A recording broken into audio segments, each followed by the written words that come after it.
Welcome to Coaches Weekly. I'm CJ Sellner here with head volleyball coach Troy Campbell. Coach, a 2-2 weekend at the Northland tournament. We just talked a little bit off the camera. Got to learn a lot of details and the little things about your team through this early part of the year. It was a struggle early in the first opening tournament, but this team has shown that they've had a quick learning curve and there's a lot of positive things going forward. Yeah, I think just that that willingness to fight for points. You know, how do we get those last 3 points? And it's all about heart and determination and playing together and eliminating those little tiny detail errors. And this weekend I felt like we did a really good job of trying to incorporate everybody into the offense and really paying attention to little moves that we have to make in the game and adjustments we have to make in game to combat what a particular team is doing against us. And I feel like we're making a lot of progress with our team, taking in that information and making it work for us on the court. One person we'll talk about, and I feel like we're going to talk about her for a number of years to come, Alissa Henlein, been your number one attacker, probably your top server in a lot of ways. Oh, yeah. And she's playing all the way around, and she's going to be somebody that people have to look out for going forward.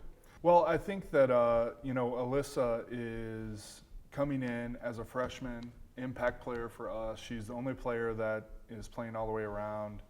And that's not an indication of particularly, that's the way it has to be. Somebody has to do it, and she has a skill set to make sure that we can pass and play defense and serve, obviously, as you alluded to.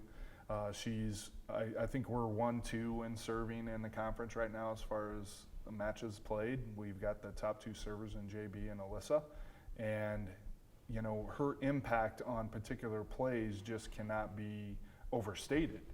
You know, anytime we get in trouble and we give her the ball, she makes something positive out of it. Or it's not that simple, trying to do too much deal. She has a really great balance between trying to be ultra aggressive and under control.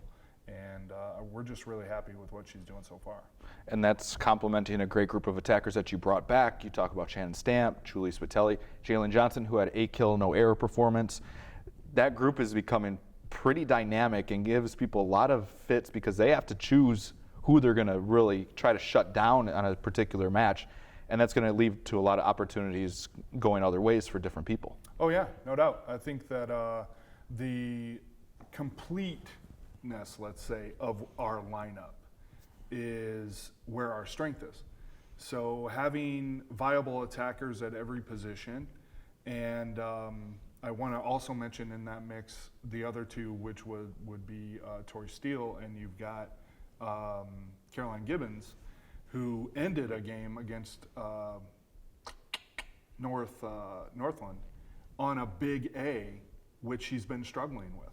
And she hit that ball inside the 10-foot line, or just outside the 10-foot line in front of the libero, and was fantastic.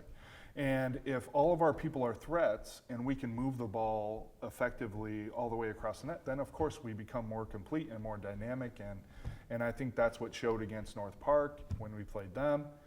And hopefully we can continue that trend. But like I said, there's still a learning curve that has to happen with the, not just the pace and location of sets from setters in different situations, but also there has to be a continuity, and when we're in this situation, in this rotation, this is what we're going to do.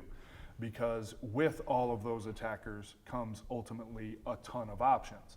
And sometimes we're not making the right options work for us in those certain situations. So learning under pressure, like we did this past weekend against Scholastica and Nebraska Westland, was really important for us moving forward to find out, okay, this is what we should not be doing.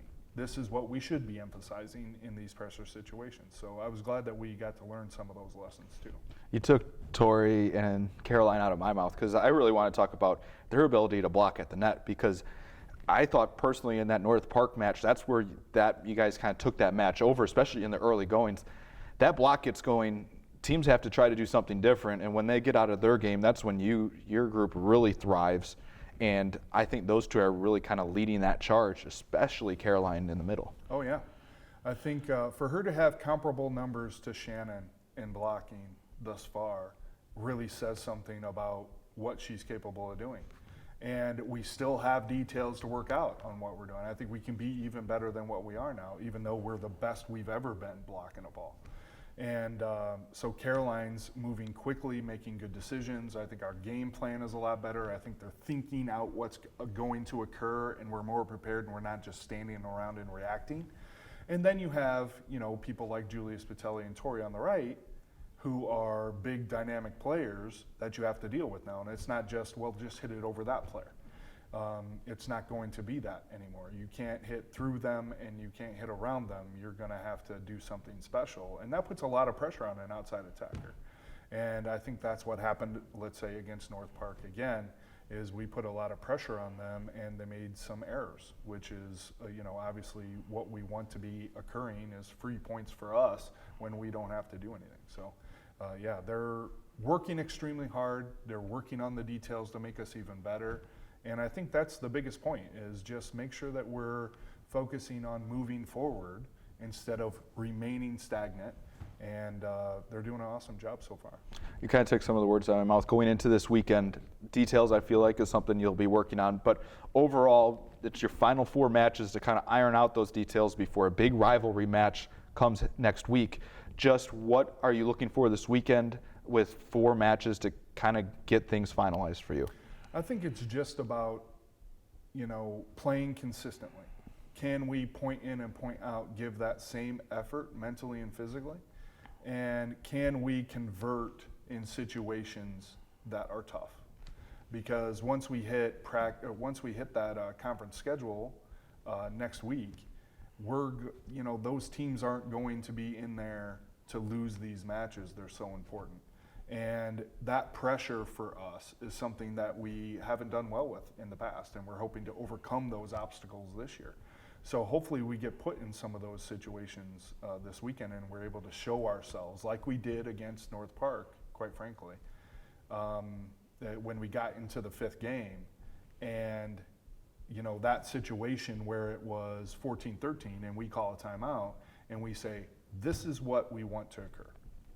Let's get a pass well enough to get Shannon the ball on an A, and then if the pass is well enough, get the A. It exactly happened exactly the way we wanted it to, and we got the game. Prophet Troy right here. Exactly. As long as they do what I know. But, it's about being able to recognize what can work and then being able to actually do it. And this team is able to convert those types of opportunities. But we have to be exposed more to adversity and overcome it in all its forms that volleyball presents. And then be able to move forward and know that with confidence we've been in this situation and we can overcome it. So hopefully we can get into some of those situations, and I hope we just play the best that we're capable of playing. That's what it is day in and day out. It's not about, particularly right now, it's not about winning and losing. It's just, let's play the hardest that we possibly can. Let's make sure that we're not getting down on ourselves or down on each other, and let's see what the result is. So I felt like we did an excellent job of that this past weekend, and hopefully we can carry it over to this weekend too. We'll look forward to seeing your team back out on the court. Cougar fans, the Cougars head to Knox for 4 matches this weekend. There will be live stats available, no live video, unfortunately, at the tournament this weekend, so you can follow along at cucougars.com/coverage. For head coach Troy Campbell, I'm CJ Selner. Thank you for watching Coaches Weekly.